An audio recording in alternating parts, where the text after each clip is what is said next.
জায়গায় কেউ 60 জনের মন্ত্রী সভাকে, কেউ এক আল্লাহর জায়গায় 350 এমপি কে আইন তৈরি করবার সার্বভৌম ক্ষমতায় বিশ্বাস করে, অথচ সে নিজেকে ইমানদার বলে পরিচয় দেয়। আল্লাহর কসম খেয়ে বলি, আসমান আর জমিনের মধ্যখানে এর চেয়ে আশ্চর্যজনক কোনো কথা হতে পারে না। তুমি এক দুর্গাকে আল্লাহর সমকক্ষ সাব্যস্ত করলে তুমি বেঈমান, অথচ তুমি আইন তৈরি করবার ক্ষেত্রে এক আল্লাহর সঙ্গে শত শত মানুষকে শরীক করতেছো, তাহলে ইমানদার থাকো কিভাবে? দুঃখ এবং পরিতাপ লাগে। আমার যেই দেশে আমরা বসবাস করছি, দীর্ঘদিন প্রায় পৌনে 1 শতাব্দী যাবৎ, পৌনে 1 শতাব্দী পর্যন্ত একটা অভিশপ্ত অক্টোপাস জাতিকে ঘেরাও করে আছে। আমাদের এই জাতিকে অভিশাপের একটা অক্টোপাস বন্দী করে রেখেছে। আমরা ইচ্ছা এবং অনিচ্ছায় শিরকের এই অক্টোপাস থেকে মুক্ত হতে পারছি না। বাংলার তরুণ জনতা, তাওহীদি জনতা, ওঠো, জাগো, হিম্মত করো, সাহস সঞ্চার করো। এই শিরকের সকল অক্টোপাসের সকল বন্দিশালা ভেঙে গুড়িয়ে দিতে হবে।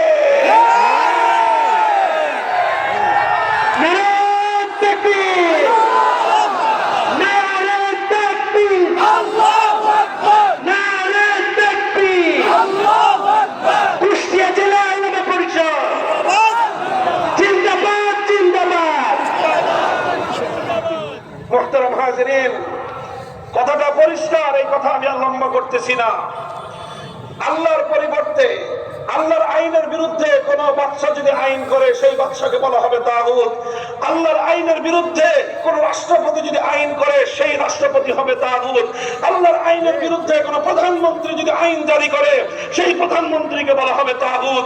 আল্লাহর আইনের বিরুদ্ধে কোন মন্ত্রী পরিষদ যদি কোন আইনকে বৈধতা দান করে, সেই মন্ত্রী পরিষদ হবে তাগুত।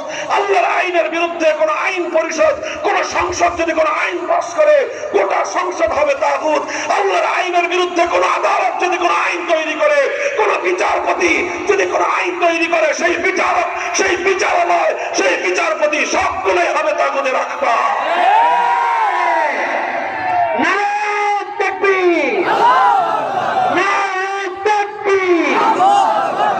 ইসলামের শত্রুরা হুঁশিয়ার শব্দ, তাগুতের আস্তানা ভেঙে দাও, গুড়িয়ে দাও। ইসকন ভেঙে দাও, গুড়িয়ে দাও। সন্ত্রাস,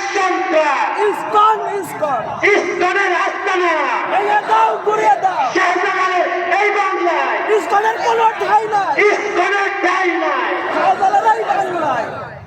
মুহতারাম হাজিরিন, তাগুতের পরিচয়টাকে বুঝবার পর